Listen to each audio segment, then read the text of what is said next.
Okay, y'all. So the Cold War technically ended in the 90s. The Soviet Union, poof, gone. But the drama? Oh, it was just getting started because the US didn't exactly step out of the global spotlight. We doubled down.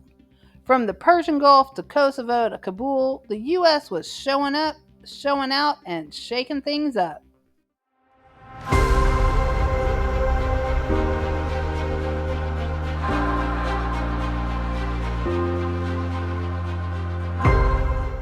It's 1990, and Saddam Hussein, the dictator of Iraq, decides to invade Kuwait, a tiny little neighbor full of oil and American allies.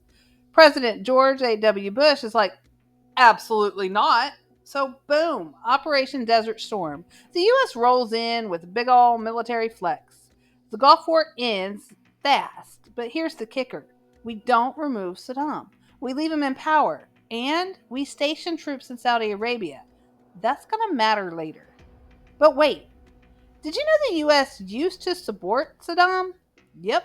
Back in the 1980s, during the Cold War, Iraq was fighting Iran. And since Iran had that whole hostage crisis situation going on and was anti American, the US basically said, the enemy of my enemy is my strategic partner.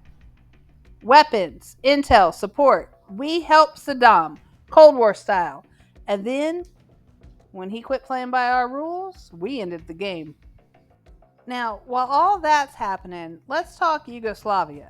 You may remember from World War I and the Treaty of Versailles, yes, that one again, that the Allies got a little messy redrawing the borders. They squished a bunch of different ethnic and religious groups into this one country called Yugoslavia. Serbs, Croats, Bosniaks, Albanians, Muslims, Christians.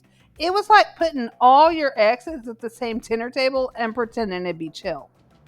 Fast forward to the 1990s. Yugoslavia was a communist state during the Cold War, but since the USSR collapsed, the whole thing starts breaking apart, and violently. Serbia tried to dominate that breakup. Ethnic cleansing, genocide, horrific war crimes, especially in Bosnia and Kosovo. So, who shows up? The US, again, through NATO, sure, but let's be real, America was driving that bus.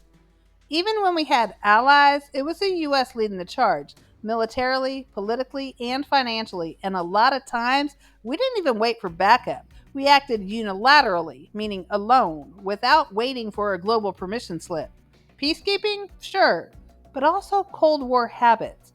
America as the global sheriff, still out there trying to contain chaos. And then 9/11.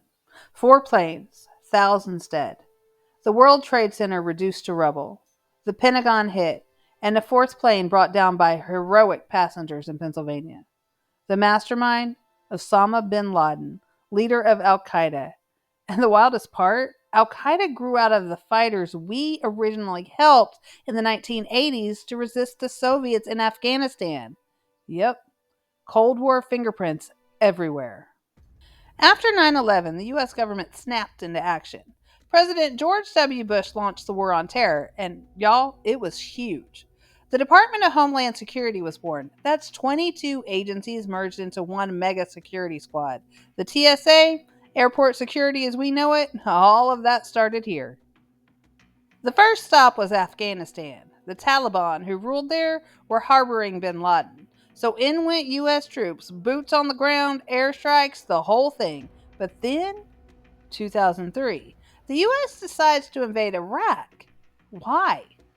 The Bush administration claims Saddam had weapons of mass destruction and maybe ties to terrorism. But spoiler, no weapons of mass destruction were found. And again, this wasn't a team effort. The US had a few allies, but mostly we acted unilaterally. We went in on our own, made the call, and dealt with the fallout. And if NATO was around, you already know, we were in the driver's seat. Now, let's talk civil liberties. The USA PATRIOT Act passed just weeks after 9/11. It gave the government major new powers: wiretapping, reading your emails, monitoring bank records, all in the name of national security. But critics were like, hold up, are we fighting terror or erasing privacy? Here's the big picture.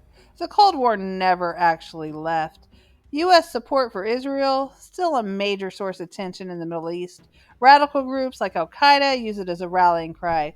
And our Cold War habit of choosing sides, arming some, ignoring others, acting like the world's referee, that's still shaping how other countries see us. The war on terror didn't come out of nowhere. It's the sequel to decades of Cold War's decisions, just with new villains and new headlines. So the next time someone says 9/11 came out of nowhere, just tell them, check the receipts, y'all. Cold War loyalties, U.S. interventions, picking sides, it's all there if you know where to look. And if you want more tea on the turning points that shaped U.S. history, hit that subscribe button, because Miss F is always spilling that tea.